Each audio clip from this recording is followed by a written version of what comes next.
chers collègues, Monsieur le Premier ministre, l'éducation, de la façon la plus large, bien sûr, celle qui englobe toute la chaîne de formation du citoyen, c'est-à-dire du préscolaire à l'enseignement supérieur, en passant par le primaire, le moyen et le secondaire, et la base du PSE.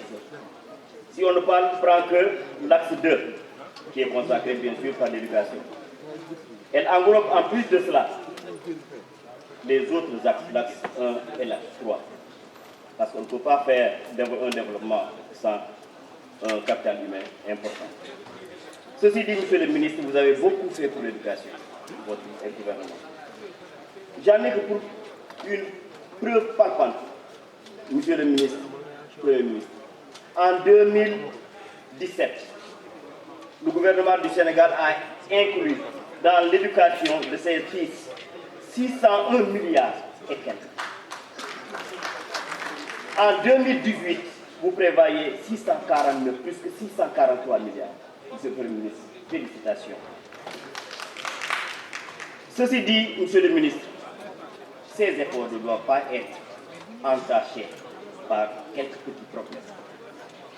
L'un des plus grands problèmes, c'est la paix sociale. Il faut, Monsieur le Premier ministre, travailler à la paix sociale qui nous permettra d'être optimistes et d'avoir au maximum les résultats escomptés. C'est pourquoi, Monsieur le Premier ministre, il est utile de dire à la représentation nationale la situation actuelle de la gestion des accords avec les syndicats d'enseignants. La solution que vous avez préconisée pour la gestion des retraites des enseignants du supérieur. La solution préconisée pour relever le niveau des élèves, des apprenants. Et enfin, le plan de résolution des abus provisoires. Ceci dit, Monsieur le Premier ministre, ce que vous avez fait, ce que votre gouvernement a fait pour l'éducation, et celui qui le dit est bien placé pour le dire, pour avoir enseigné pendant 35 ans.